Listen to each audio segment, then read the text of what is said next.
Yes, Cinder, a remix of Dark Souls 3 by Rotaka. Folks, you know what that song means. Oh, I sure do. Although it's been a bit more than a month. It's been about 6 weeks since our last show. It sure has. We're about dead center between, doing two shows in place of three, really. Which actually kind of works out pretty well, considering everything that all of us are kind of doing at the very current moment. Yeah. But welcome, everybody, to Insert Credits, Round 81 New Management. I'm sure there's a story behind that one. Usually I'm the one with the stories behind the name, but I regale I us with a tale. All right, well, earlier today I saw that the show didn't have a title yet, and I was just kind of like, what's something that we haven't used yet after 81 rounds? What kind of dumb pun can I come up with? I got a new job this week, and I have people who report to me. It's really weird. So, yeah, I figured new management. Why not? So you are the new management. I guess. Yeah, I ended up getting this Boo. position as a backfill for the person who is now my manager, I guess. So yeah, it's a thing, but new job and things are going well down here in Nashville, so I'm excited. Well, congratulations. New jobs are Thank you so exciting. much. Yeah, definitely. Looking forward to not staring at a wall every day. Aw. Yeah, well, I mean, I suppose technically I stare at a wall, but fortunately there's multiple displays on said wall, so I can pretend I'm doing something. that's true. Your eyes probably aren't glossing over as much as mine were. That's fair. That's fair. Well, welcome everybody. I am MrBond. I'm Tormod. We are missing one of our number this eve. We don't know if they will be joining us later on or not, but the show must go on, as the kids say. So the show is here and going on presently. And it's going into your earballs. It is. It is. And perhaps your eyeballs if you are watching the multimedia stream. Hello, everybody. How are you doing? If not, and you're just listening, that's fine. You are hearing us from the distant past, or whenever I get around to doing the final processing on it, which, based on my performance thus far, has not been great. But it will be up very, excuse me, very shortly. It is a future treat. It is a future treat for your ears and or eyes. So housekeeping, we did not determine 82, is that right? Because we were holding off until things kind of settled a bit, which is probably a fool's errand. Well, I think that we can actually schedule one. If you wanted to do the thing where we get back into the normal swing of things, we could either do the middle of August or the middle of September, so it's up to you. Okay, so middle of August is going to be occupied by something else that I will be talking about in our news section. So perhaps Ooh, middle of September to get us that back on sounds track? great. Okay. So you have two options, one of which is September 11th and the other is the 18th. How about we go with the 18th? Sounds good. Alrighty. That will be round 81, 82, because I Yep. can math. And I will get N plus the one. calendar set later for that. I'll just do that so we're not boring everybody. Let's see, any other housekeeping to deal with? We already kind of covered the whole 6-week thingamabop because of everything happening. Uh-huh. We just did round 82 schedule. Do we want to reach further than that? We can. Let's see October? here. Now, this one's going to be a bit of a hard one because normally we'd be having Super Stigma Slam the week before this, but obviously with COVID, that's not really tenable. So, why don't we go ahead and schedule out the 9th? The 9th. Okay, an earlier month one. That is fine. So if my adding one skills complete me, there's 83. Mm-hmm. Do we dare reach into November? I don't know. I'm a little too scared for that one. Okay, that's fine. Two is perfectly cromulent at this point. All right. Okay, that wraps up then the housekeeping around the world. Analog, the company and or the product line, has announced pre-orders for the Analog Pocket, new handheld device for Game Boy Color, normal Game Boy, and Game Boy Advance carts. Not a software emulation platform, but actual FPGAs to accept legit physical carts. Pre-orders available 3rd of August for $200. Also will have a dock available for pre-order for an extra $100 with HDMI out, 2 USB-A connectors, and 1 USB-C connector for external controller support, as well as supporting adapters for Sega Game Gear, Atari Lynx, and Neo Geo Pocket Color cartridges. To my understanding, a lot of people have been looking forward to this. Everybody's been kind of watching Analog very closely because they did the whole announcing to announce thing quite some time ago, and now finally the announcement of the pre-order in the past week or so. So that's kind of exciting. $200 is a bit out of my price range, I think, but it's still neat to see retro hardware get a lot of good new love for this sort of thing. And to my understanding, the previous Analog products are pretty fantastic as well. So looking Yeah. forward to what they got set up for us. I am super excited for this one. It was teased a long time ago, and I mean, I've got a first gen GBA without any kind of backlight or anything like that, and I hear from the grapevine that the FPGA in the Analog Pocket is accurate to the point where you can use flashcards in it and it'll just work. Correct. I believe the hardware emulation, well, not hardware emulation, well, it wouldn't be like, it's not emulation, it's not simulation. It's as close to one as you can get, really, without carving up the original hardware, really. Excuse me. But yes, that sort of compatibility, I believe, was reported very thoroughly. The display options have been enumerated a little bit, such that you can adjust the screen enough where it would match almost 1-to-1 to, like, say, OG Game Boy hardware. It has a variable refresh rate. I believe it goes up to 120 hertz as well. If it wants to be super smooth, I don't know anybody who would do that, really. But if you want to do the whole various shades of green of OG Game Boy, you can do that.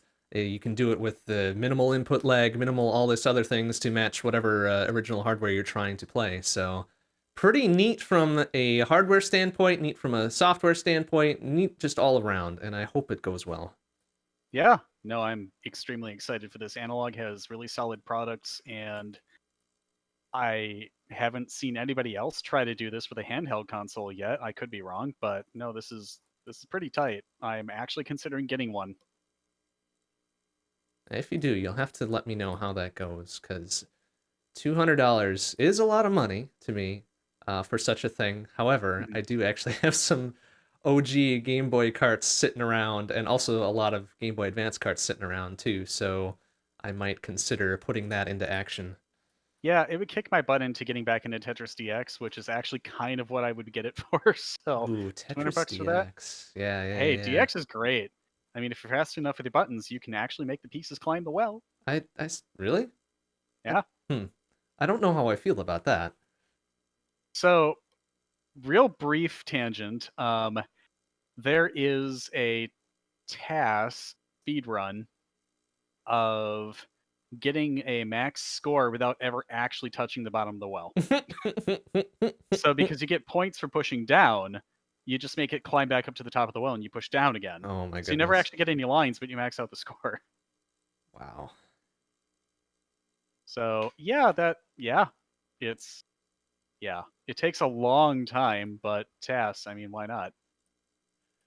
Incredible. Wow. All right. Well, cool. Well, we'll watch that very closely. I'm sure the pre-orders are going to max out super quick. So if you want to get in line for that, hit up that Yeah. page early on the 3rd of August. I'm not sure what time zone they're in. Oh no. But sit there and mash F5 as fast as your fingers will allow you to. Gee, it's like trying to pre-order an iPhone. All right. Right? Well, I'm more of a software guy, so I got plenty of more software news. Carrion has made a rather large splash for an indie action adventure Metroidvania style game. Its main conceit is that you play as the villain. Well, the villain, the monster, whatever. It's a very H.R. Giger-esque aesthetic to it, where you play as this kind of amorphous, very body horror-ish tentacle monster trying to escape from a research lab. But it's received very high praise, very very good critical acclaim, and very good user reviews and all that sort of thing. About being a very fun game, very nice to pick up and play. And even though he was pretty close to the Metroidvania style, oh, go get this, now you can backtrack and go do this. There's a few little caveats to it that it does very well. So I might actually pick that up myself and see how far or how closely those reviews kind of match to it, because I've heard a lot of very good things about it. So congrats to the team behind Carrion. Heck yeah. So you remember us talking about Rocket League several times, right? Gosh, for years. Yeah. So remember the very first time we brought it up in relation to Epic Games? Unfortunately. In terms of Epic Games buying out Psyonix, the developer of Rocket League, Uh-huh. and the multiple assurances that nothing would really change and they'd be run independently and the game would still be there for everybody who bought it and whatever.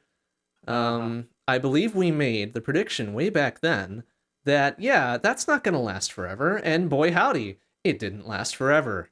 Gee, who'da thunk? Yeah, right? So, the main crux of what happened this time is that Rocket League will be eventually delisted from Steam. Hmm. As it goes free to play. Okay. Only to be supported through Epic Game Store or console versions if you bought them. That sucks. I don't like it. I'm not sure if you heard my sigh. Oh, I'm yeah. not sure if Discord picked it up. Okay. Yeah, it did. It did. Okay. So, Yeah. well, I'm not happy. I wasn't happy last time either, because the last time I believe we reported on this was when they were pulling native Linux support for it, which, okay, I understand. It affects me directly because I'm a Linux gamer. I will pause for laughter. No laughter. Okay, very good. It's I legit. figured I'd at least give it the chance there. Fair enough. So that affected me directly, and now this will affect me directly as well because it gets pulled off of Steam. I'm not really like a huge gung-ho fan of Steam. Like, I like what they do. It's a huge marketplace. It's got the dominant share, of course, for multiple years. And I'm not really a huge fan of Epic Game Store for other reasons, but I can appreciate that they're trying. I don't like that they're pulling it from Steam. I don't like that they're reducing the ability for new people, such as myself, potentially, not anymore, of getting into the game. And I don't like that their communication on potential crossplay has been just absolute garbage. Because even as it exists right now, there's not really a clear communication on whether Steam crossplay works with console crossplay, will work with, eventually, now Epic Game Store crossplay. So it seems to me that they're dropping all sorts of dumb garbage here, but I guess I'm not too surprised. It's Epic Games. Yeah. I can appreciate them for their software. I can appreciate that they're trying on the storefront, literally. Yeah. I can't appreciate these moves. I just can't. And I've tried. I really have. But boo Epic Games. You're doing not a good thing here. So please stop doing not the good thing and consider doing good things. On the more positive note, on the free-to-play front, which, that's a strange set of words to be stringing together there, received a little bit of an informational update from Boris, our good friend Boris. He's been a guest on here, I want to say, more than once, but I could be wrong. He's really into Fantasy Strike. And that game has received a massive update that moves most of it to free-to-play. It used to be a purely for-pay only thing. But most of the features have now moved to free-to-play, except for certain friend and matchmaking features. But that's gotten a fresh coat of paint, new features and all this stuff, and now it's moved to free-to-play. So that's good. I'll give it a qualified that's good, because that means they're making enough money on it that they can afford to make it free-to-play. Usually it's the other way around, where it starts free-to-play and then they start hitting you for everything under the sun. So the fact that this is moving in reverse means they did a good thing at the start, and while I'm not really a big fan of free-to-play as a general rule, this seems to be the right order to do things in. So, grats to Fantasy Strike and the developers behind that. Yeah, absolutely. More good software news. I should have figured out how to pronounce this before I wrote this down, but whatever. X Zodiac has blasted by its Kickstarter goal by 250%. And X Zodiac is an on-rails third-person shooter with heavy OG Star Fox and Space Harrier vibes, so nice and polygonal, that little like forward on rail, weaving between buildings and stuff that we all grew to know and love with the 7 frames per second OG Star Fox. Yeah. Yeah. Now with many more frames per second, and it looks fantastic. I can't wait for it. That sounds kind of great. A SNES era Star Fox alike at 60 plus FPS is very disorienting, says Maybe Jenny. like my nostalgia vision makes me think that OG Star Fox played a lot smoother than it actually did. So I'm really excited to see what happens with this one. Yeah.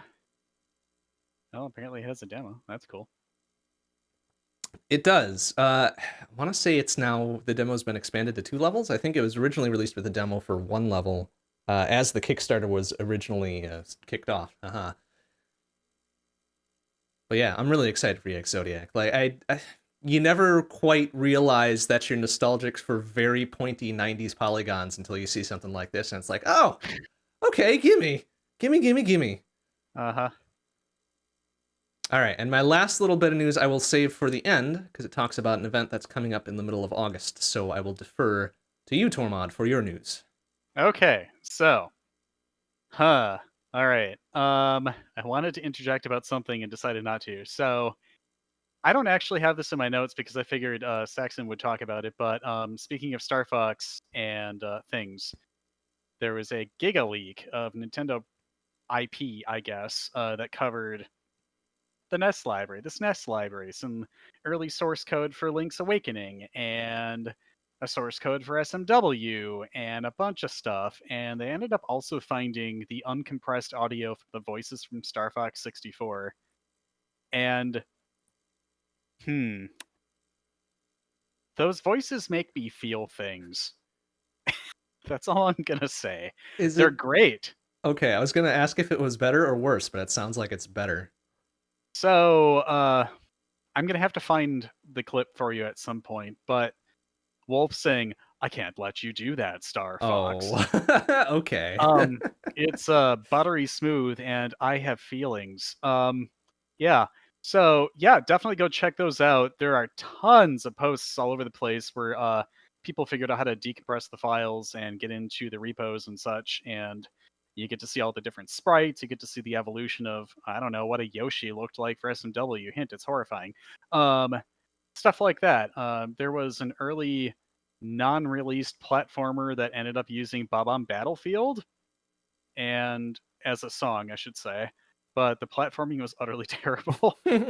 But there's just a bunch of really cool stuff out there. Supposedly, it also has the source for, oh gosh, Diamond and Pearl, was it? Like the complete repo just of Pokemon Diamond and Pearl. I'm pretty Wow. sure it was that gen. So, I mean, it's just a ton of stuff that's out there. So, I mean, it's available. Heavy wink, wink. If you go searching, but yeah, if you just search, I think it's hashtag GigaLeak that people have been using on Twitter. You get to see all sorts of cool stuff that people just find for you, so you don't have to do it yourself. Um, but the other thing that I was going to talk about is Kickstarter, and I may as well start with that first news article of mine. A Yuden Chronicle was announced. If you're familiar with the Suikoden series and such popular new takes on JRPGs that of a retro style, such as Octopath Traveler, this is for you.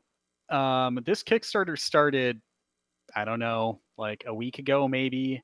They were gunning for about $500,000. It's, of course, after um, currency. What am I thinking of here? Conversion? Thank you. Wow, that just slipped my brain. It was originally $500,000. Now the amount is a little higher because of currency conversion and whatnot. But they have 28 days left to go. They're at about $2.5 million. Whew. And yeah, we're about 500%, not quite. 24,555 backers as of when I refreshed the page, and it's really good. So Eiyuden Chronicle, the subtitle is 100 Heroes. The base game has 100 characters, and of course, stretch goals have unlocked some additional ones. But, um, like, okay, what I believe to be true, like Octopath Traveler, you recruit people for your mission, and I'm not sure if you'll eventually get through all of them. Probably not, but um, yeah, it looks really good. It has the play style of, I wouldn't say play style. It has the graphical appearance of early PS1 RPGs, except with fewer polygons, Hmm. or Mm-hmm. rather less polygonal look. I should say it has more polygons, but um, they've already met a ton of these stretch goals. They obviously had 500,000 for the beginning. Um, at 750, they added a Fortress Town mode. At 1 million, they unlocked console release. 1.25, there's a cooking mini game. Oh my goodness. 1.5 is adding New Game Plus, which is really great because I bet you get to go and recruit other people. 1.6, new sound effects. 1.65, they added the Chinese localization. 1.7, they have a guild system. 1.8 is the first extra character, Periel, which actually sounds really cool because they actually have her like character bio and everything like they do for the other characters listed on the page now. Um, and what RPG doesn't need a fishing mini game? They added that at Oh no. 1.95 million. And another character got unlocked at 2.1, which is Eupharius 7, the seventh perhaps. 2.2, Hildy, the third character. 2.35, they added a top battle minigame. I have no idea what that means. And at 2.45, another character, Maxim, which that name seems really familiar. Sure Um, does. wasn't that from, oh gosh, let me think about this. Okay. Lufia? It was the Lufia Okay. series. Yeah, that's awesome. I really kind of hope that that's either an Easter egg, as in like, hey, Maxim, or just a homage to Maxim's character. But yeah, Kenny, I'm with you on that one. I never want to do a fishing mini game again, which is exactly why I will never level up Noctis's skill in Final Fantasy 15. Never. That will forever keep me from getting a platinum trophy on that game. Anyway, um, at 2.5 million, which they're probably going to hit in the next hour. I mean, let's be real here. They're adding a Korean localization to it. But the real big one that I'm really interested in is at 2.6, where they're adding a full orchestra for the soundtrack. So that's going to be really cool. They have some huge names working on this. I don't remember all who they are. I believe gosh, there was a big composer name that was mentioned at one point, and it was a composer of very early RPGs that people love. Let's see here. Okay. Oh, okay. So let's see here. Brand new high quality JRPG from Yoshitaka Murayama, Suikoden 1 and 2, I'm assuming producer, and Junko Kawano, which did Suikoden 1 and 4. They haven't collaborated in 25 years. Um, let's see here. A traditional 6-character battle system. Okay, so you get to have 6 people at a time. That's really cool. Let's see here. 2D sprites and gorgeous 3D backgrounds. It looks very similar to Octopath in the font that they used for damage. So this looks really cool. But I can't even really describe it. Like, go click on the link that's in the show notes, because if you go down to the About section, you get to see the 3D battle thing that they've got going on. Like, it doesn't look like it's turn-based at all, but it kind of does. And they do depth of field kind of Uh-huh. camera things going on there, and it Okay. looks really, really, really, really cool. I'm super excited for this one. I backed it like instantly as soon as I found out what it was. A friend of mine said, "Hey, if you liked Octopath, you'll probably really like this." And yeah, it looks outstanding. If I can find more of that information about the composer that everybody was talking about, I'll let you know. But I'm really psyched for this one. I never actually got a chance to play the Suikoden series, and I need to go back and play it because it's just a JRPG series that I've only seen like once or twice. Um, Everybody keeps telling me how 1 and 2 are amazing games, and 3 is okay, and 4 doesn't exist, and stuff like that. So I need to go and actually see how good and bad these games are myself. But I was super psyched when I saw that, and I mean, it's obviously going to be funded. So if you want to get in on this and get some really cool stuff, they have an art book, they have a physical CD, they have vinyl available, they have beta access, physical and digital releases, and all sorts of different stuff. So, given what it is, it's pretty reasonable for the price for their backer levels. So I go check it out. It's Eiyuden Chronicle. That's Eiyuden Chronicle, and it's one of the biggest things on Kickstarter right now. But moving away from that, because I'm going to talk about JRPGs forever if I don't stop. Some really notable ROM hacks happened this month, and I'm outstandingly impressed with what these creators have done. Some of these projects have been in the works for 2-3 years already. This last month, are you familiar with Banjo-Kazooie? I have heard of it once or twice, Yeah. perhaps. Yeah, okay. So it was this thing that Rare released on the N64. It had a sequel called Banjo-Tooie. Microsoft ended up buying the IP, and we're not going to talk about that. But Banjo-Kazooie and The Legend of Zelda Ocarina of Time got mashed up. Oh no. So they recreated Ocarina of Time fairly faithfully inside of the Banjo-Kazooie engine, and it has this story basically like, gosh, what was it? Grunty came into the world and did something that Link couldn't prevent, and he's just gone. So it's on All you to right. be the hero of time. I don't know the story very specifically because I've been kind of avoiding because I want to play it myself. But um, the full title is The Legend of Banjo-Kazooie: The Jiggies of Time. And it's a huge, huge game.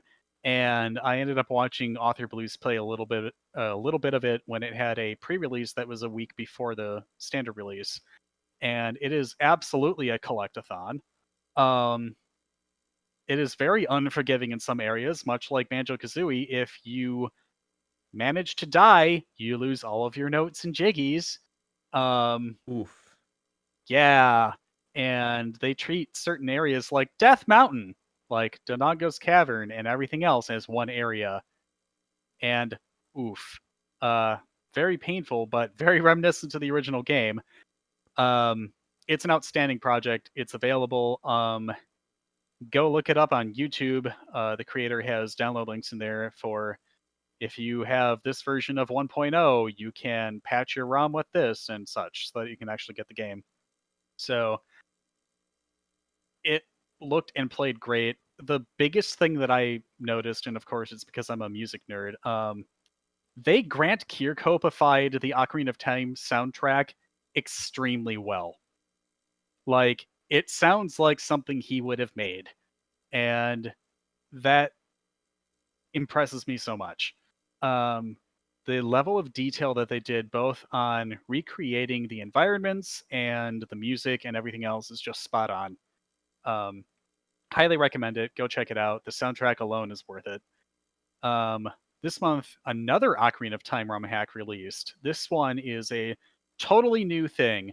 It takes place between the events of Ocarina of Time and Majora's Mask. It's called The Legend of Zelda: The Missing Link. I don't know much about it, but it was very highly rated. And that also just released, I think, maybe 10 days ago. So another thing to go check out. But back on Steam, real briefly here. We've been hearing about PSO a lot this year, with the Epic Game Store's just terrible release of it. Phantasy Star Online 2, set to release on Steam on the 5th of August, joined by Valve-themed content, which Huh. you'll have to go look it up yourself, but you'll see some very familiar Half-Life faces, for instance. So, PSO 2, hopefully not with completely overwhelmed servers that won't let anybody log in, etc., will release again for PC on Steam on the 5th of August. Right, because that was the one that was originally what? Just Windows Store, right? Oh, it was Windows Store. I'm sorry, it wasn't Epic. Yeah, it Yeah. was released on the Microsoft Store, and it was just Microsoft Store, right. not good. No, there was apparently a lot of problems with that launch. Uh-huh.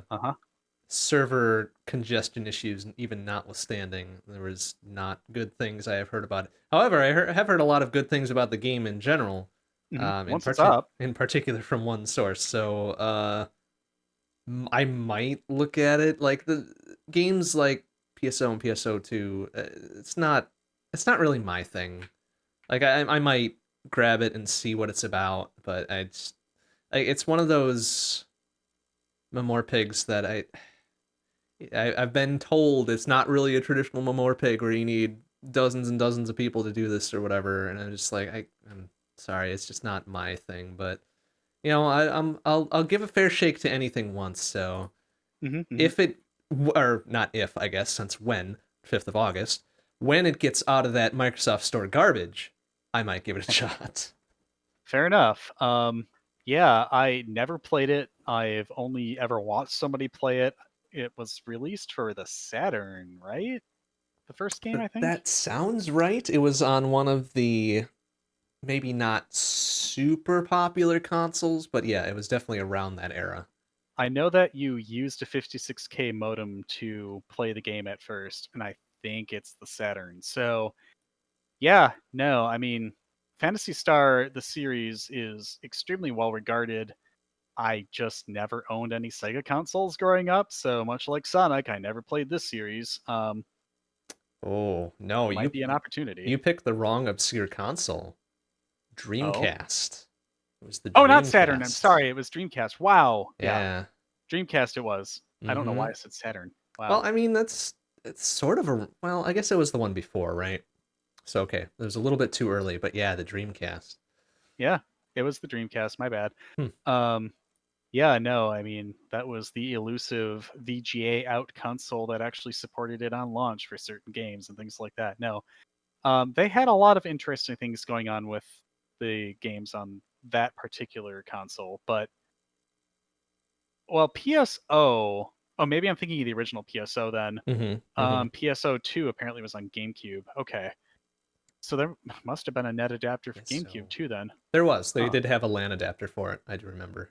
Gosh, yeah, I don't think I've ever actually seen that. It's Okay, cool. very difficult and obscure and hard to find. So Go figure. Much yeah. like every peripheral for the GameCube. Okay. Well, like Nintendo and online really don't mix. They I really mean, don't. they still don't really. I I mean, mean, the Switch is okay. they try, but they have taken a long time to get even basic stuff right. So I'm not I gonna hold mean, out much hope. yeah, but I mean, like, consider these days, Wavebirds are impossible to find. They Oh, finally so reverse good. engineered the component cables. Ugh, Like, it's just anything related to the GameCube is just a crapshoot if you're gonna find anything that's still working in reasonable shape. So, but still. that's true. Well, even with the Switch dock and not 100% following USB-C spec is still. I cannot believe that's a thing. Why is that a thing? Anyways, that's a story for another time at a later date, perhaps, because I'm pretty sure we already went over it once. I had to mute my mic because I was laughing so hard at that. Just Okay. like that. Moving on. Yeah. All right. Right.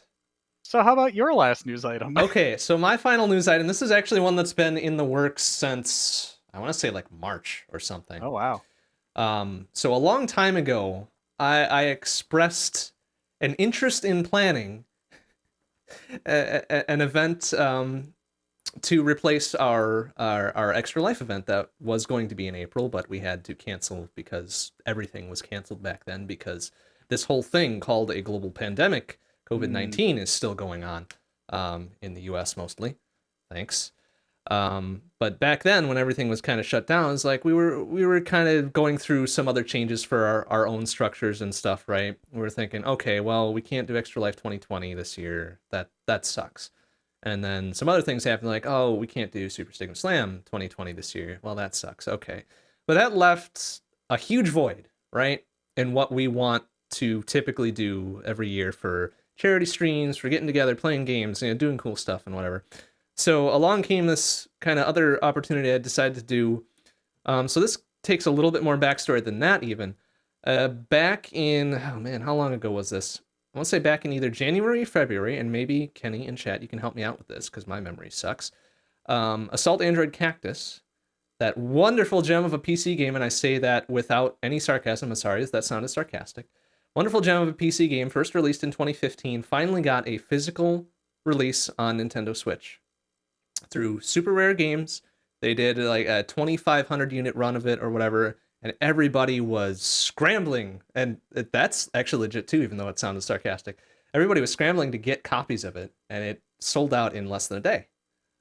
Luckily, I was able to get my 2 per person limit filled. So now I've got 2 copies of Salt Android Cactus on Switch that Heck yeah. I've already got the digital copy of it, so I'm not gonna open them up and do whatever, even though it's got some cool physical pack-ins. So here I am with these 2 copies, thinking, well, what am I gonna do with these? Like, how I don't want to keep them because I hate just well, okay, hate is a strong word. I strongly dislike collecting for the sake of collecting because I've got enough crap around my house the way it is. I don't need to just have this sitting collecting dust. So I was trying to think of a way to give these away to have it as a reward or something. And so I was like, okay, well, Salt Android Cactus is a really fun game. It doesn't get a lot of representation at marathons besides ours, of course, because it's the one I always throw into the ring. So I'm thinking, okay, well, how about a marathon based purely around Salt Android Cactus? So it took a little bit of planning and a little forethought, and I originally wanted to do this several months ago, but now I'm finally got off my butt. So my final news item is about this event finally that's coming up in the middle of August, doing a marathon-ish event called Infinity Drive for Life. It will be a multiple-day event focused purely around the Infinity Drive mode of Assault Android Cactus. If you've never heard of the game or never heard of the mode, that's fine. It's gotten way less love than it deserves, and that's part of why I'm doing this, really. So, and kind of in the prize pool are these 2 physical Switch copies of Assault Android Cactus. For the top 2 winners of this very over-complex and complicated scoring system that I've developed for Infinity Drive. But for all of the details that it would take me a lot more time than I'm willing to spare for it right now on the show, info.infinitydrive4.life has all the info on it. The first set of days with possible extension days are coming up on the 17th, the 19th, and the 21st of August. Awesome. That's just the very start of it. If certain things get met, we'll be extending that into a 4th, possibly a 5th, possibly a 6th day. And for those who participate in the little scoring, guessing, sort of gambling challenge, but not really, no money's involved, the top 2 winners will get the 2 physical Switch carts that I have for it. That includes the game, color manual, a few pack-in trading cards, which is really neat. I'm kind of bummed that I'm giving them away, so I won't be able to kind of look at them and kind of be like, oh, this is cool for myself. But hey, that's them's the breaks for me. But really looking forward to it. The contest is, I think it's really cool, but I'm the one who made it, so of course I have to say that. But I really hope that we get a lot of participation in it, because it's way more fun if we get just the leaderboards for this just totally packed. So, for those who aren't familiar with Infinity Drive, was it Super Stigma Slam 2018 that you had the clutch victory? Yes, yeah, that was our inaugural marathon for Super Stigma Slam. Uh-huh. Yeah, I think you should link that somewhere, because that was a big thing. I think it was Saturday night? Yeah, it was late on that Saturday night. Yeah, that. Yeah. No, I mean, like, I woke up from a nap and like you were, I don't know, layer 35 at that point, and it was a butt clencher, but you pulled through and it was super good. So that's Infinity Drive. Yeah. So in terms of explaining the 35-bit, there's 50 discrete layers to the run itself, and 35 out of 50 is where it starts getting really not bad, but very intense, like 5 layers before that. So as in the first third of the very intense portion of the run, and I really didn't deserve to win the entire run, but somehow it happened. I mean, you clutched it out and it was really good. It was really good. Like, I'm surprised at how good it was, honestly. Remind me which character you were using? I was using Cactus. So It was Cactus, okay. yeah, so Infinity Drive as a whole is not marathon safe at all. It was probably a mistake for me to put it in a marathon. But, hindsight being 2020, oh, hey, it worked out. It's great. It's awesome. And it showcases the game very well. So Yeah. That's why I'm always so happy to get to show it off. And with this Infinity Drive for Life now coming up, I get to show it off at least 9 times, once for every playable character. and then more beyond that if the extension days get kicked in. Heck yeah. But I've been talking about it for too long, and we've got some music to listen to, so I'll plug it one more time: info.infinitydrive4.life. For all of the info on it, it contains links to everything else. The scoreboards are already up, so if you want to get in some early guesses, please do. Please do. I did a silly thing and made a one-off web app to handle this stuff because I got sick of the massively complicated spreadsheet I first put together. I got to see that evolution. It was great. I don't even know why I started with the spreadsheet. It's so disgusting. The word for, yes, correct, Kenny. That's right. That is the word for, not the number for. Infinity Drive for life, for.life, rather, info.infinitydrive.for.life. Vanity domain name is just silly. It's just silly. So hopefully you all sign up, watch, whatever. It is a charity event too. It's all the money's going to Extra Life, or rather children's, I always mess this up the first time, Children's Miracle Network hospitals via Extra Life. It all goes to hospital networks for children. The Extra Life organization doesn't take anything. They're just very, very kind in building the support network and all the software support for it too. So definitely, I hope everybody checks it out. Oh, thank you, Omega Weapon, for posting the link. See, it's always so hard saying links like out loud because you never know. Oh, well, was that a number? Was that a word? Is that dot? Is that a word? Is that a symbol, or what is it? So thank you very much for that. But yes, all right. Enough of my bandying about. Toonskis, bonus level 1. Okay, let's get started off here. Chillaxing Day by Tuning with Chewy from Undertale. And then a remix from Super Mario Galaxy entitled Galaxy Drifter by Long Box of Chocolate. And then finishing off this bonus level 1 with a remix from Sword of Vermilion entitled Treacherous Road by About Blank.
Meep. Oops, I was a little bit Yeah. late on the stop there, but that one really had no fade out to deal with. It was a hard cut to the next track. It wasn't a meep to the ending, so Correct. That will come later. I am relieved and pleased to see that our personal gaming lists have normalized somewhat. a little bit. Starting to feel more comfortable with my life situation, so I've been playing some more games. Good, very good. I'll just go through my quick list here. Tetris the Grandmaster I've been playing on Shmup Mame, and it's a thing. I'm playing it on Shmup Mame hooked up to my PC. The PC is hooked up to the crappy apartment 1080p TV that Samsung's here, whatever, it's terrible. But yeah, no, I cannot score well because of the delay. I was playing it on my laptop, which was significantly better, but of course that's not my laptop anymore. That's Eon's laptop now. So I'm just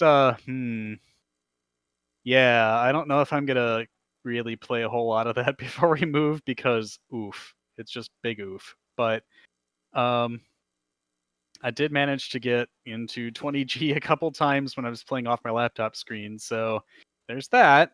Um, I can still get into actual 20G, which is level 500 and above, but I was not doing so great. But we'll get better, especially as I get my CRTs back and get my bearings and all such again. I started playing Octopath Traveler on PC, and it's probably going to replace the run that I started on Switch. I started with Alphen this time, and that is a character that I barely used at all in my Switch run. So I went and got the characters that I hadn't used before, and then promptly dumped a couple of them because they just no, sorry. But I did keep Alphen. He's around. Primrose is around. Therion, and I don't remember who my fourth is, but um, really liking it. The PC version loads so much faster. Holy crap. Um, it was fun getting back into that. I paired a PS4 controller with the PC, so I mean, wasn't quite a Switch Pro controller, but you know, it was good enough. So, enjoying that. I should really actually stream that again at some point.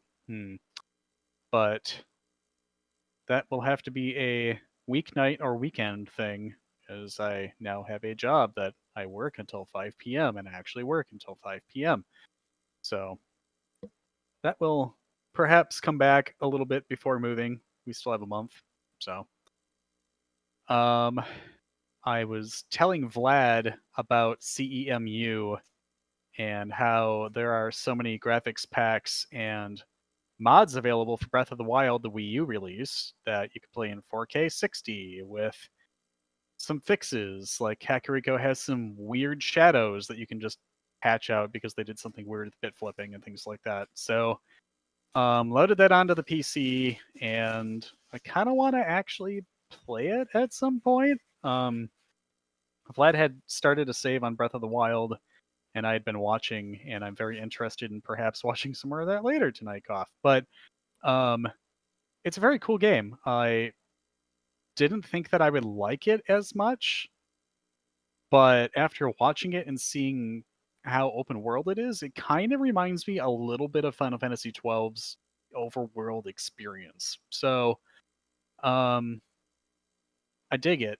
It's something I want to get more into. I just made sure that the emulator worked, that texture caching was doing its thing, and things like that. But, um, yeah, I want to play some more of that. I only played like 15 minutes worth, but I mean, I technically played the game. So, um, gosh, things that I want to do coming up here because we're going to have a 6 week break here. Definitely want to get more Octopath. I definitely want to get the CRTs hooked up. Thank fuck. When we move, and I got to get some arcade stuff going on. Unfortunately, don't have a TGM board right now, so I'm still looking for one of those. But as soon as I get one, it's gonna get hooked up and used. Um, I'm possibly going to look into getting another graphics card so that I can output 240p over component and stick it into the CRT or something like that, but it's not a super big thing. Um,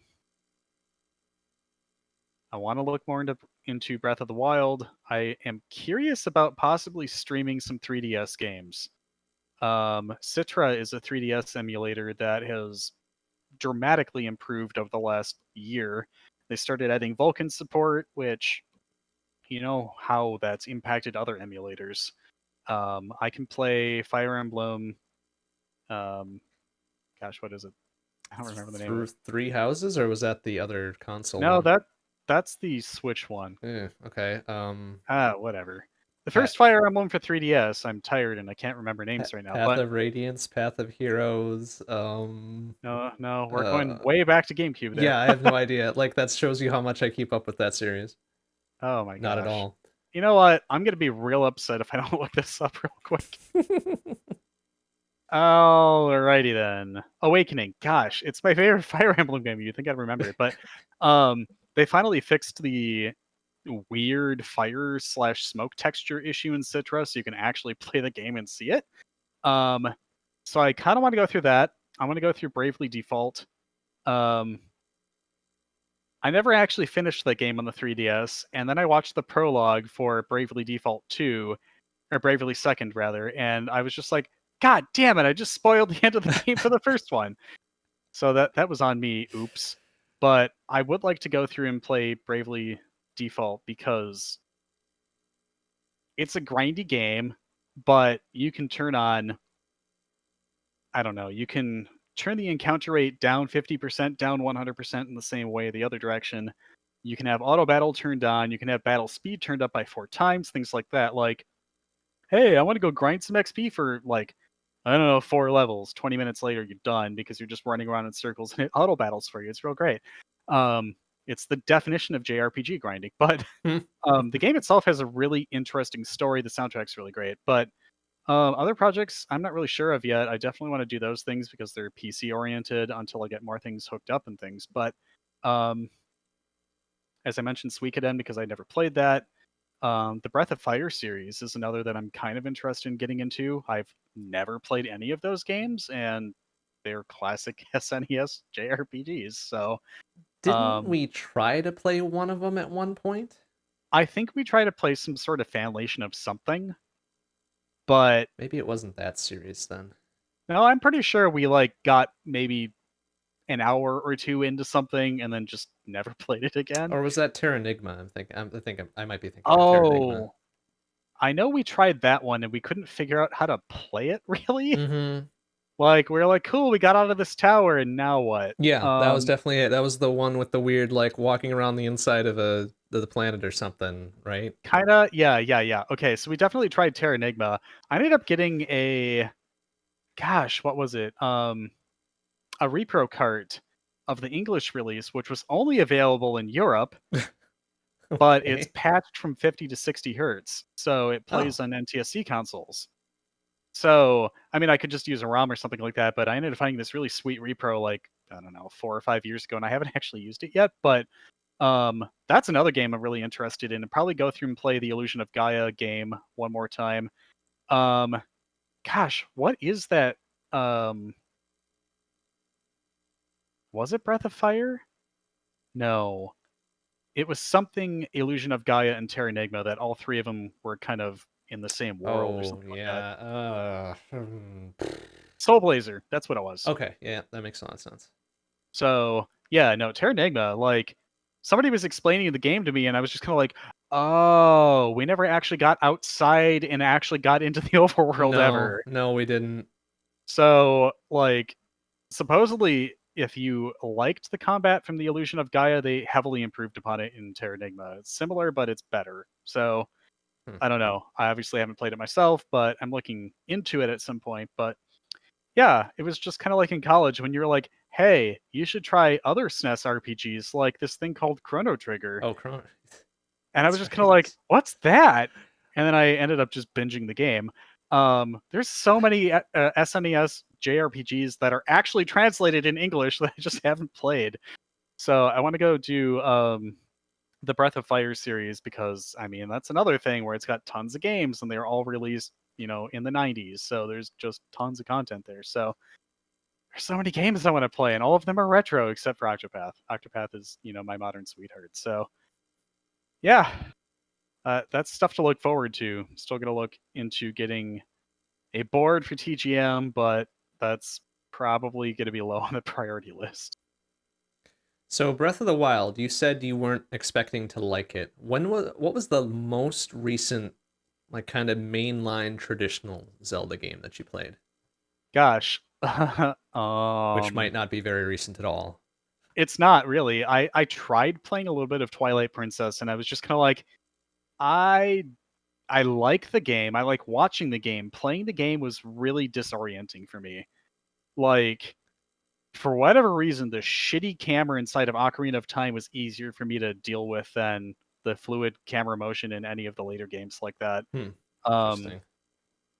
Twilight Princess, obviously it has Wolf Link, so why don't I like it? I mean, I do, but No, that's not what I implied at all, but okay. well, I know, but everybody says that, so I'm just kind of like, oh yeah, I like watching the game, haven't played it, but as we were talking about last show, I think it was, Skyward Sword speedrun just got busted open, but like flying around on that bird thing, nope, it just makes me sick. So Yeah, like, that's fair. I don't know, like I really want to like more 3D Zeldas, but Breath of the Wild, like I guess I was mostly kind of nonplussed about oh well, I guess there's really no true path and linearity to this game, and what the hell do you do? And there's just so much non-direction. What's the Yeah, point? it's a very striking contrast, I will Yeah, agree. But it is a I mean, fantastic game. My goodness. it's a far departure from the formula of the previous games, but I mean, like, it's enjoyable. Like, you can go decide, hey, I want some more heart containers, or hey, I want to get more stamina, and work those things together and upgrade your equipment and things like that. I'm just kind of like, okay. So weirdly, this is starting to feel a bit more like Z2. Um, I like, guess, yeah. I mean, I was surprised at how deep that system kind of went after a while. Like, as soon as you got out of the Great Plateau, it was just, oh, I have options. And there is some linearity where it's just kind of like, well, if you don't have the air flap thing that I forget the name of, like you can't really go too many places, or if you don't have that parka that you Well, get, like you can't go into the ice areas and not die and things like that. So I mean, it kind of like gently nudges you because of the lack of ability to do much, but once you're there and you get some towers and things like that, it's just kind of like go nuts. yeah, there's So very few hard gates in that game, which is fantastic. It works entirely in its favor, I think. But I can yeah. see how it would be overwhelming if you're very much expecting the more traditional recent hand-holding of here, we're pointing you here, you can go nowhere else, go And here and only here, idiot. see, I was the kid that was just kind of like, "Ha, fuck you!" And I went and found the 2 heart containers on the overworld of Z1 and got the white sword and grinded 250 rupees to get the blue ring before even going into level Mm-hmm. 1. But Mm-hmm. yeah, um, I'm really looking forward to Breath of the Wild 2. I keep saying that I need to go watch the trailer for it, and I just never did. I'll have to Ooh. do that with Vlad tonight because I mean it just looks really cool, and I don't think there's any spoilers in it. I, So yeah, but I don't know if you should, really, if you haven't no. played an extensive amount of the original, or the first one, rather. Well, I mean, we're at the point now where we found the Lost Woods. So, we're at least that far into the game. Yeah, but Yeah, I don't but know. okay. I guess it's up to your own discretion. My recommendation would be to not, but you're your Okay, own okay. person. No, that's totally fine. Like I will absolutely take your advice on that one. I just heard that it was a pretty disparate story, so I'm just kind of like, okay, what can you possibly spoil from the first game then? It's like you defeat Okay. Ganon, yay. But There's a couple twists in Breath of the Wild that, while yes, it's probably predictable, like from the 10,000-foot view, like until you actually get there and it plays out, you're like, oh, well, that's kind of cool. okay. In dealing with the formula of Zelda gets kidnapped, oh, go save Zelda, go kill Ganon, etc., Sure, etc. sure. Yeah, like my current pondering is, hey, I wonder if we could break into the castle without actually having to fight Ganon and things like that. I mean, that's where I've been thinking now. We got the first divine beast, which is the elephant thing. We haven't done the others yet. Interesting. I think that's the first one I did too. Um, Huh. we got to Zora's domain and got the Zora stuff so you can swim up the waterfalls. That Mm-hmm. was pretty neat. I guess that was a prereq for the Yeah, to elephant, get but into the actual dungeon. Yeah, yeah, yeah. um, yeah, no, I mean, like, at this point, it's just kinda like, "Hey, let's grind shrines so we get more heart containers for doing something in a forest somewhere." Cough. Um, but, yeah, I don't know, we you finished the 3, 4 Korok trials, whatever it was? Um, but, yeah, no, I mean, we're at a pretty interesting part of the game now. It's just kinda like, "Hmm, how do we get this thing out of this forest and not passed out Mm, trying, mhm, etc. mhm, mhm. So yeah, no, I'm actually kind of like, hey, I want to see where this goes now. Instead of just like, cool, it's open world. Let's go kill some more Dodongos. Or they don't have those in this game, but whatever. Yeah, see, I kind of Um, did the opposite. I explicitly stayed away from the main line, which is usually what I don't do. Like I usually do main line first and then branch out. But I'm like, nah, I don't. I want to take this a little bit slow. So I went and did like as much of the side stuff as I possibly could, and cool. then started hitting main line, and then it started opening up even more after that. I'm like, oh, okay. Yeah. Um, we were trying to find ways to cheese um the shrine puzzles.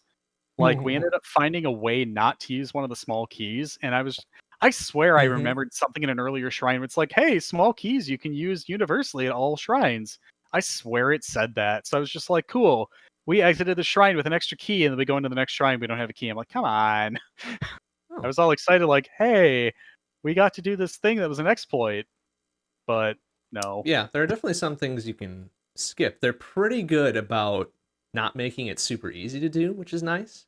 I mean, Uh-huh. that they certainly want you to do it in a certain way or in a very controlled set of certain ways, but Right, there right. there are some where you can very easily kind of skirt around it. And I thought you were right too. Like I thought keys were kind of universal between that whole set of things, but it's I been a while, swear I so remember maybe seeing not. that in that one shrine where it's just kind of like, here's a small key. This is what it does. Go unlock this door. And like, I swear there was a tool or like a text box that popped up saying, hey, your keys will, save between whatever. So I'm like, oh, great. It's going to turn into a Metroidvania where there's this one shrine with a locked door and no key, and you have to come back sometime and remember where it No, is. they're not that cruel, thankfully. Good. But gosh, no, I mean, there's one other mechanic I was going to bring up real quick, and I didn't. Hmm. I don't know. Uh, Shrine puzzles are actually really interesting, though. Oh, we got the white horse. We named it Brent. So we have Brent the horse and Chilada and who else? Horse, yes. Um, yeah, we have some amazing horse names, let me tell you. But yeah, no, we were riding around on Brent, outrunning guardians that were, like crab walking at us and stuff. So that was the thing. But yeah, we're at that part of the game. So there's obviously a lot more to do, but we're going around and finding those Zelda's Memories things that were part of the Sheikah Slate, and we talked to Pura and all those other folks, and I think oh yeah, we had the Hylian Retriever inside of the Sheikah Slate so we can go find dogs. But spoilers, they're all at the stables. Yeah, So yeah, it's a they are. stable finder. Yay. But no, I mean, we're having a good time with it. I mean, like, it's really fun to watch. Like, I can just sit there and kind of try to figure out exactly like, hey, I got this idea, bring up the map and all that other stuff. So it's engaging. And that's not what I expected out of it. So I guess the really roundabout way of explaining that is just the game is not what I thought it was, and here are some of the reasons why. Well, good, good. I felt it was a very well needed departure from very rote Zelda stuff at this point. So Sure. I'm Yeah, hope no, I it did a good job. like I say that, and then I hope they do exactly more of it for Breath of the Wild too, because it was so fun. But I guess we'll see. Yeah, suppose we will. Okay, so for my games list, then it's rather shorter than 6 weeks would suggest, honestly. But that's only because the games I've been playing have been a little bit more time heavy than perhaps my typical fare is. Hmm. Um, but okay, I'm either gonna have to look at the previous show's notes to confirm this, or I'm just gonna take a wild guess out my butt and hope I'm right. Full Metal Furies, I believe I just started at the start of the week at last show. Finally complete. It's a game made by the same folks that did Rogue Legacy, Stellar Door Games. They're Okay. working on Rogue Legacy 2. The graphic style is entirely apparent that this is another title by the same development studio. Mhm. Sounds are very much the same. It's like not identical, but you can definitely hear it come through. You can see it come through like this same style. You understand where this is coming from, which is not detrimental to it at all. It's very cool. Mhm. Um, it's a it's an I'm trying to classify this properly so people will understand. It's an action RPG, but not open world roaming, more like discrete levels, like you would think of Super Mario Brothers 3 or whatever. Like you roam the map, you go into this area, you do the thing, and Huh. then you go out and you continue. Sure. What surprised me the most about it was that there was an extremely heavy puzzle element to it as well. And if I were a different kind of player, I might have gone through the main line and been done with it. But the more of the puzzles that you do, the more it kind of unlocks like, hey, there's this kind of ending that you can do and be done with it, but you know there's more beyond it. So Mm-hmm. it's like, well, I'm not just gonna do the little minimum. Oh, hey, we did the main line. Oh, is the end question mark or whatever the heck they managed to do with it. And it's like, oh, okay, we're gonna sort out these puzzles. We're gonna get to the true ending or whatever it was. And it was very much more time consuming than I was expecting. Not necessarily a bad thing, but it was just way more than I was expecting because of the primary mechanics of the game. Where it's action RPG, you beat the shit out of everything and then just move on. Oh, Mm-hmm. now I got to think about stuff. Oh, okay. Well, let's go revisit stuff and see what the puzzles were that we skipped. But it was very interesting, very cool. My firm recommendation with almost every game I play, which I've been really lucky with, is to go play it, because it's very cool. I know people aren't into action RPGs all the time; they're not into puzzle games all the time, but this was a pretty good blend. There are some frustrating elements of it, frustrating puzzles mostly. It was very meta with the puzzles. It took I don't know if I want to spoil this necessarily, but it's fuck it, I'll do it. It took stuff. You had to pay attention to the menu before you even get into the game. You had to pay attention to the launch trailer. You had to pay attention to stuff buried in options to figure out the answers to all these puzzles, which I felt was very clever once I knew that was a thing you had to do. The getting to the point where you need to understand that's what you need to do is kind of a sore spot for me because it's like, well, how would you know how to do this unless you knew it was there, right? Mm-hmm. So it's like, well, as soon as I understood like that was there, it's like, oh, okay, some of these puzzle hints make a lot more sense now.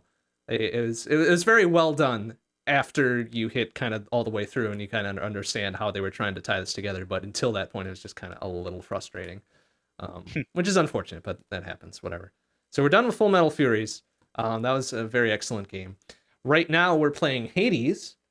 It's a game by Supergiant Games, their third major one, I would believe. They're the ones behind Bastion and Transistor, and Pyre. I'm sorry, it's their fourth major game. So Bastion, Transistor, and Pyre, Supergiant Games behind this one. Excellent, excellent, excellent game. It's still in early access with a release date of sometime in 2020. The amount of content in it, like just raw content in it, is staggering. There is so much. Like, I'm not a big lore person. I could normally not give a dang about story or whatever. Just get me into the game, get me playing, get me having fun, and all this stuff. Gotta respect the lore. Right? Yeah, you kind of do with this game, honestly. It's based on Greek mythology, so Greek Okay. gods and goddesses and underworld, Hades, Tartarus, Aphrodite, Artemis, etc., etc. Uh-huh. Um, and they have all these characters fleshed out and personified, and the art is beautiful, and there's so much voice acting. And even, let's see, 3 weeks in, so about 15 or so hours, I want to say, I'm Mm-hmm. still getting new voice lines from these. And it's just, wow, like, how in the world am I still finding new content and stuff? And it's like, I'm not the greatest at the game, so I just did my first complete run through of it on Mm-hmm. Wednesday this past week. So, but I'm still getting new voice content, and it's incredible, and I love it so much. And I love games for this ability to, like, the protagonist isn't silent necessarily, but I feel like I could have written the lines for him because I say something and then he says something very similar to it like a couple seconds later, and it's just hilarious to me. And we both kind of yell at the other characters in the same fashion too, so that's fun and endearing to me. But I'm just kind of a goof like that, so whatever. Uh-huh. Uh-huh. But I'm still gonna play it for like another couple weeks at least because it's so good. But I'm really looking forward to the full release later on in the year as well. Whew, Hades, one heck of a game. I also have to That's awesome. I have to thank Omega Weapon in chat also. He very graciously gifted it to me to play. It was already on my list, but I had not yet kind of pulled the trigger on it to play. It was just kind of floating around out there. But excellent game. Again, a very firm recommendation to go out and grab it and play it. And go out and grab it and play it soon because I fully anticipate they will up the price on full release. So go save a few bucks and grab it now, and then also play it now because it's awesome. I am bringing up that Steam page right now. Oh yeah, it's pretty good. So I've joked a couple of times in the past, like, oh shit, am I an influencer by telling people to play these games when already 2 people have bought the game on my recommendation? So I think I am an influencer Oh, now. no. I know it made me very worried and upset a little bit because, like, oh damn it, I don't want to be one of those guys. Well, it is $24.99, and let's see what it is on GMG if it's available yet. So now I'm curious.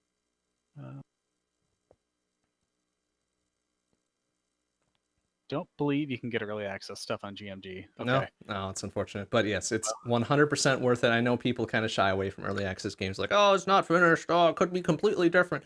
It's far enough along at this point. Like, even if they did completely change it, it'd probably still be worth it. They're Wow. not going to do a 180 on the art style. They're not going to do a 180 on the audio design or the voice acting or anything because all of it is already 100% spot on. So please. Nice. Please, everybody, despite me not liking being anything close to an influencer, please go out and get it and play it on my recommendation. You won't be disappointed. Adam the Influencer. I know. Ugh, God, I already That's your boss name now. threw up a little bit in my mouth on hearing that. All right, so that's the normal Quest for Semi-Glory stuff going on here. Shmup Book Club. Oh, I'm so excited to talk about this because it's been a long time coming. So, yesterday, this past Thursday, was the final Thursday of the month. So for July, for Shmup Book Club, we had Gradius 3 Arcade. And I don't know how much I've talked about it, but this was the first time that the game that I have put on the poll that has ever won before. And this is the first one I recommended 2 years ago. With my first opportunity to put it on the poll. And now finally, it's there. We played it, and it's done. So for 2 years, it was a meme. That Gradius 3 Arcade, like anytime I won the score competition or got picked randomly or something to put an option on the poll for next month. So I was like, all right, here comes Gradius 3 Arcade. You know, everybody, it's not getting off of there until we play it. So, you know, might want to cut your losses and get it through earlier than this. But no. So finally, the RNGesus has spoken. We're playing Gradius 3 Arcade for July, and you know, it's a very brutal game. Like, people hate it for good reason because it's terrible to you. It's rude. It does not want you to play it. It wants you to get the heck off the machine and let the next person put their quarter in. But honestly, I actually really enjoyed playing it. and that's not just me enjoying playing it because, well, heck, I put 2 years of my poll choices into it. No. It's a brutal game, but it's actually incredibly satisfying to even just get to stage 3 because I'm very much masochistic with game difficulty sometimes, where I will put my head against that wall until the wall falls down and my face will be caved in, but it would have been worth it. But I don't know. I like it. It's a good game, and I yell and scream and I get very excited and angry and passionate about it. But it's all in good fun, and it's a very fun game in its own right. Because at the end of the day, it's still a Gradius game. It's still a Konami side-scrolling shooter that is well executed, despite being very rude. So I'm very excited to have finally had that in Shmup Book Club for July of 2020. Fare thee well, Gradius 3. I'm sure we'll try to get you in again with the SA patch to SNES version at some point, but we'll have to wait for that a bit because I don't think people would like me very much if I tried that. And then besides that, of course, Assault Android Cactus. I talked a whole bunch about Infinity Drive for Life that's been coming up. One very important note for this: I am currently on an 11 Infinity Drive win streak, which means 11 weeks. 11 days over the past 11 weeks, one Infinity Drive a weekend. I have won the Infinity Drive, which is kind of incredible. It's not an easy thing to do. It took me forever to get the first win, like 2 years ago, I want to say. And now I've just been knocking them out left, right, and center, which I don't anticipate will continue for very much longer, because I'll get full of myself, or I'll get too aggressive or something. I'll take a dumb down at a dumb place, and then there goes the streak. But 11 in a row, including all 9 characters, a couple doubles with Cactus and Peanut, but we've got the whole gamut kind of taken care of in one streak, which is kind of incredible, and I'm proud of it. I don't like to toot my own horn very much, but toot toot. 11 wins in a row, and I enjoy it. So who's coming up on this time? I'm kind of Lemon it is. I'm kind of 11 would be pretty easy actually. I'm kind of torn on whether I want to like kind of take the cowards route and play a bunch of easy ones to get that streak higher, or if I really should be practicing the harder ones, which I probably should. So then it's either going to be Shiitake or Coral, which thoroughly lower success rate on either of those two. So fair enough. Probably one of those, I would guess, for the next one coming up on Sunday. Oof. Cool. But yeah, as part of the Infinity Drive for Life that's coming up, I have my all of the stats from all of my runs, all of my Infinity Drive runs in 2020 are available for peeking at too. And it's kind of funny to see like the wild swing in numbers, and then the 11 wins in a row, which have wildly different numbers on their own, really. So I'm surprised that you haven't written a utility to attach the process to just output this stuff for you. Right. Well, the things I track, 5 of the 6 of them are available on the end screen of it already. Oh, that's fair. It's really only one that I kind of have to keep a mental note of and then dump in the sheet on my own. But sure, is that the number of downs or the layer of first down? Gotcha. Okay. Yeah, which is wildly swinging between 5 at the low end and 25 at the high end. So it gets kind of weird sometimes. All right, but as usual, that's enough of my blabbering. How about bonus level 2 with some more Toonskis? All right, Burning Shine by Mac 8-Man from Super Mario Bros. 3. And then a remix from Mega Man 2 entitled The Bubbleologists by Sinus and Elrinth. And then finishing out the block with a remix from Sonic & Knuckles entitled Volcanic Glass by Eladar.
Okay, caught it before the meep this time. Aw. Sad to break the streak of that meme. Okay, I'm gonna do a little bit of meta behind the scenes stuff again because that seems to be a pretty good segue. I like that we have our own little styles of writing these design notes. Sure.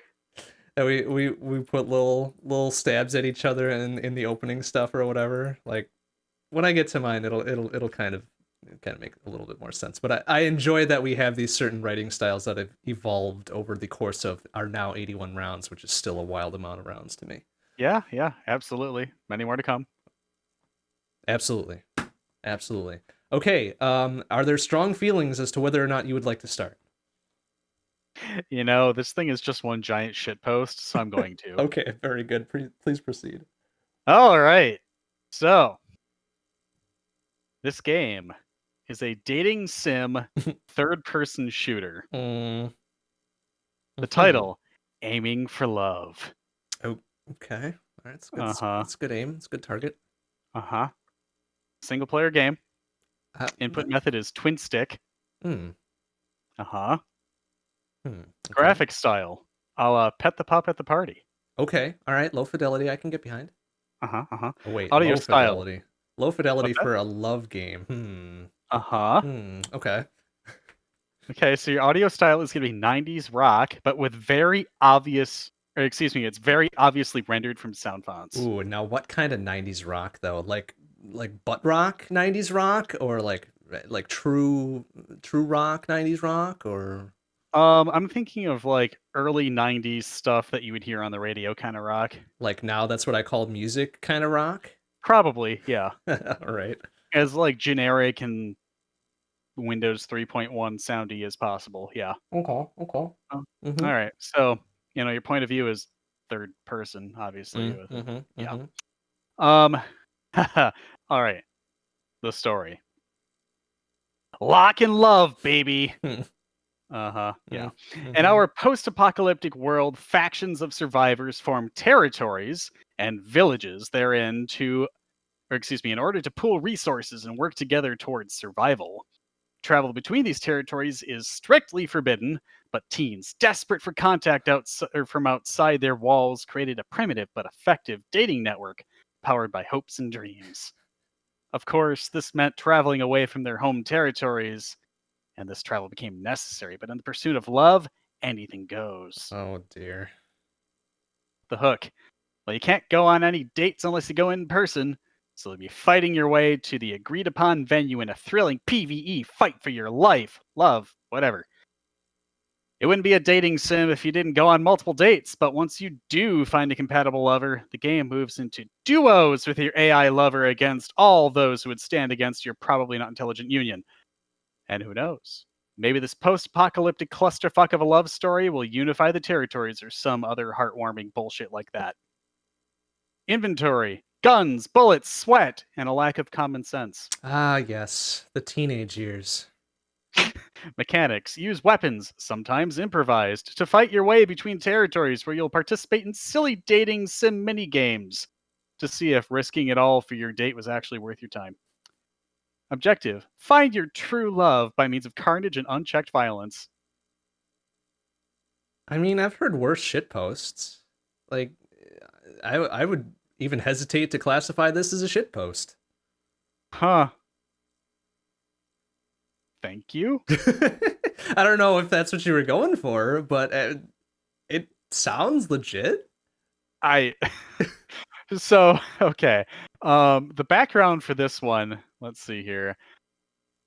As always, I have a problem trying to come up with game ideas. So I needed some help, and I ended up finding a website that basically was a genre generator for video games. And it's Okay. baroque-creations.com/genre or genre, excuse me, dash generator. And let's see here. My game has 3 genres and 1 theme. My genre is Kiwop like, plus dance rhythm, plus cooking, with the theme of confusion. Okay, that's definitely a shit post right there. That's absolutely a shitpost. But the one that I ended up rolling this time was your game has 2 genres and 1 themes. Genres: dating sim plus third-person shooter with a theme of villages. Okay, see that's not really off the rails. It really isn't, and the only reason I can say that is because have you perchance heard of the series called Galgun? I have not. Okay, so the premise behind that is that teenage years again, so it's already kind of fucky. Sure. Um, so you're this typical anime, not quite incel, but pretty much anime dude who Mhm. is trying to find a date or the love of his life or whatever, and he gets visited by this lust spirit or something, and there's this weird lust demon or whatever that's taking control of all the girls in his school, and they're trying to confess their love for him or something. Then there's this other angel that's trying to help him resist all this, and it turns into a first person shooter, not quite dating sim necessarily, but a first person shooter to find this anime dude's true love. Uh, uh, um and so that's a shit post. Okay, this uh, actually makes a lot of sense. okay. Yeah, right. So there's multiple Galgun games though. So there's a Galgun and a Galgun 2. I want to say there was more than that, but honestly, I couldn't read any more about it because it felt dirty. It felt Uh, extremely dirty and uncomfortable, so I decided not to read any more into it. all right. Yeah. Yeah, Okay. so today you learned, I sure did. and honestly, this mashup of stuff, it's good. It's good simply because it sounds ridiculous. It sounds ridiculous on its face, Uh huh. but like honestly, the rote combinations of other shit that's out there is exactly that. It's rote. We can predict what's going to happen with a normal military first person shooter or whatever. We can predict what's going to happen in a weird JRPG or whatever. Hmm. This might be predictable in so much as it has a lot of Romeo and Juliet vibes to it, Uh huh. but still, it's neat. It might have been done a couple times before in some weird one-offs or whatever, but like there's so much that you could parse and unpack out of this that I think it's a good combination of things and not exactly a shit post. But you know, what do I know? I'm into goofy shit like that, so take that how you will. I mean, this is high praise. I wow. Huh. All right. Well, I created a viable game. So the next time you're going for shit post, either try harder or don't try so hard, I guess. I got. Yeah. Okay. I mean, to be fair, I just rolled another one. Let's see Oh here. no. The game has 3 genres and 2 themes. Um, first genre is zero plot. The Okay. second genre is light gun slash point and shoot, and the third Okay. genre is puzzle. Okay. So that's not So unreasonable. that's actually like laser tag the video game. What about the themes though? Safety and acting. Okay, so that's reasonable. It is That's like an edutainment gun safety VR course or something, right? kinda, yeah. Yeah. See, not a shit post. Well, kind I of a was shit post. Edutainment games suck, like universally. I was actually just talking about edutainment games with Vlad the other night. I totally forgot about that. I wanted to go back and find some of the games that I was playing on like classic Mac. I Rita Rabbit obviously was a big thing. Math Blaster, Mm-hmm. Mm-hmm. Super Sleuth, or whatever the heck it was called. Um, just like a bunch of those series like that. I just remember there being this game like it was isometric-ish, and you walked around as a dog, and you could put up a force field, Uh-huh. and like you wanted these boxes of dog treats. But when Okay. you put up the force field, it just kept going bark, bark, grr, grr, bark, bark, grr, grr, just like that. I'm like, what Okay. the fuck game was this? Like, I want to go back and like find it because I was terrified as a kid to play this because I got to the final level and then the evil boss guy like started coming at me and I was just like, nope. And then I just turned on the force field and that was the end of the game for me. But like, I don't Oh remember what the no. hell this game was. So yeah, I need to go and Hmm. figure this out at some point. But yeah. Bizarre. I think it's your turn. It is. It is. I was thinking about the dog edutainment game. Okay, so my design is very arcade style, as is my want. Hmm. But it's an arcade style construction work simulator. There's a small story behind it, which I don't do very often, but I feel it's necessary for the context behind this one. You are the only construction worker contractor on site at a recently finished office building. You have Okay. 7 in-game days to keep the building standing and or in good repair for varying values of good. Then you get paid, and then you're out of there. That's the story. Okay. So the gameplay, your purpose is to keep this freshly constructed building from collapsing under its own weight. Oh. You Oh have my. to repair or improve the building, its structural supports, its various ancillary things within it, while keeping the workers and management of the building happy while they're going about their normal day. Wear and tear and general instability of the building are affected in different amounts at different times of day. So during the day, everybody's in there, everybody's doing what they do in this office building or whatever, at their computers or having meetings or whatever office people do. Mhm. Heavy traffic, so a lot of conference rooms are filled up. The conference rooms are going to fall into disrepair faster than normal hallways, or bathrooms are going to get real bad shape real quickly, et cetera, et cetera. Fucking smart boards, though. Right? Oh, those are going to break down constantly, Uh huh. Uh huh. just like in real life. Mm-hmm. But during the night, there's less traffic. It's less risky to do longer term things, so there's less things demanding your time immediately. But maybe that's the time. Oh, you go improve the foundations. Go fill in the rest of the concrete that the initial construction crew didn't get to for whatever reason, but they still got paid and they went off somewhere. Some actions take a long time to complete, like repairing the foundation, but are good for long term. You can do it once and just let it ride for a couple days. Some actions are very quick, e.g., applying duct tape, glue, etc., but don't last for very long. But they're good for patching over something like it's in an emergency condition. You need to fix this shit now. Grab that roll of silver duct tape and get to it. Some actions are completely unattended, just fire and forget. Start the cement mixer, come back later. And start throwing coal in the boiler. Do they put coal in boilers still? Probably not. Start shoveling coal in the boiler just by way of example, and then come back later and do it again. Some require your constant presence. Oh, fixing the electrical? Okay, you better complete putting together the circuit breaker in one shot. You can't really come back and do it later and expect it to work.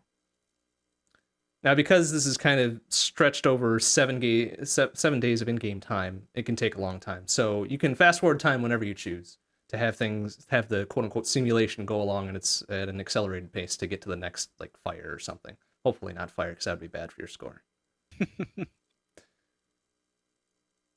The overall balance of the entire building, like Leaning Tower of Pisa, well, you don't want that. You want the building to be nice and straight and tall and whatever. But the overall balance of the building is affected by your foundation strength, the weather, high winds, etc. Other minor factors, like if the foundation is taken care of or whatever. But you can affect the balance of the building by, oh, hey, it's leaning a little bit to the west. Let's go strengthen the foundation on the west to put it back into balance. Now, the scoring bit is where it gets kind of interesting. You start with a base amount of points for the entire run at the beginning of the day. Points are consumed, quote unquote, as you use materials to keep the building up and repaired. So, as you use more drywall, as you use more concrete, as you use more panes of glass to keep things up, it deducts from your base score for that particular day. Heavy point deductions for receiving complaints from the building's occupants, especially if the building's management comes out. It's like, oh, geez, all these windows have been busted for 2 days. Lose 90% of your points or whatever. Essentially, whenever they notice something broken. If you can fix it before they see it and make noise about it, you're in the clear. Ultimate game over is if the building collapses under its own weight before the 7 days are up. So don't be a super bad construction worker. However, if you do end up winning the run and the building is still standing after 7 days, you can get various forms of bonus points. Extra bonus for the amount of time spent using fast forward, so you can play it like really dangerous and fast and loose, but you get more points accumulated. Oh, sure, I could, stay, paying attention to the game for another in-game hour, or I could fast forward through it and get even more points. risk reward. Extra bonus for how long the building will stay up after those 7 days. So the simulation runs at accelerated speed without your intervention because you're off in Hawaii or Tahiti or wherever it is people will go on vacation after this pandemic is solved. Keeps running until the building falls down, and that's your super extra bonus points. So there's a huge trade-off between either playing real fast and loose, trying to use as few supplies as possible to keep your kind of base score intact, or fast forwarding a whole bunch, or trying to be super safe and making the building very strong and having it survive for another week, 2 weeks, 3 weeks after the 7 in-game days is up. And that's I think my strat would be to make it like barely not completely falling over at the very end. right. You're like, yeah, I use the least amount of materials and get fucked. Right. That's right. Yeah. So you got paid, your contract is up, you're out of there. It's no longer your problem. It's just like real home builders. Oh. Oh. Dot. IRL. So my little stabby opening line was in no way inspired. Nope, not at all. And that's 50% true, and the other half is a lie. Because I feel like this game is kind of like my work in some cases, where you're running and putting out fires and just trying to keep the entire thing standing. Not literally, because I don't do construction work or anything like that, but I feel like the tech sector as a whole is just kind of duct tape and glue and string until the next bad thing happens, and then duct tape and glue and string until the next thing happens, and then etc. All right, so I have 2 things. Yeah. 1, shims, and 2, duct tape. Woo! Anyway, I had to. Where's the duct tape moon theme though? Come on. I suppose it's the one everybody remembers. Yeah. Now I'm just thinking like, so what if you built your building out of duct tape and it went all the way to the moon? Huh. That'd be interesting. I think it would collapse pretty quickly, because the moon is not in a geosynchronous orbit around the Earth. You're just not using enough duct tape. Also true. Anyway. Well, I mean, the game isn't over until it collapses, so if it just kind of leans forever and doesn't actually collapse, I guess you're good. Well, see, that's actually kind of what I was thinking during your description. Like, 1, somebody's going to find an exploit so that they can do like jack shit and still win. And 2, there's got to be some way to break the logic so that it never falls down, so that it actually just soft locks the game. Ooh, that would be a... I'm gonna have to put a kill plane on either side, I think, so it can't lean over forever. Exactly. Well, I'm thinking like it's 100% structurally stable. It'll just stand the test of time. I don't know. I mean, there's gonna be weather and stuff that'll degrade everything eventually. There's no way it's frozen. Yeah. There's no way it's not gonna fall down. Like at that point, it just becomes a game of how do we break this engine? So true enough. QA is fun anyway. It is not. I don't know why you try to perpetuate that lie. Yeah. That's not what they pay me for these days, so I can say it. True enough, I suppose, huh? See, so again, in no way inspired. Nope, not at all. That's a lie. I dig it. Okay, cool. That brings us to the end of Insert Credits Round 81. Any other closing thoughts that we need to impart upon the masses? Well, things are going to be a lot different in 6 weeks, but that's when we'll see ya. That is true. What day was that again? I already forgot. Yeah, me too. I just knew it was some weeks away. 18th. 18th of September is the next one. All right, that's fine. So that's 1, 2, 3, 4, 5, 7. So it's 7 weeks away. Okay. Well, even more time to come up with a shit post that might not be a shit post and a weird ass, not inspired by real life game again. Enough. All right. Well, thank you very much for watching and/or listening, everybody. I'm MrBond. I am Tormod. We'll leave you with our typical closing track, a remix from Mario Kart Wii entitled "Wind in Your Hair" by Overclocked University. Good night, everybody. Ciao.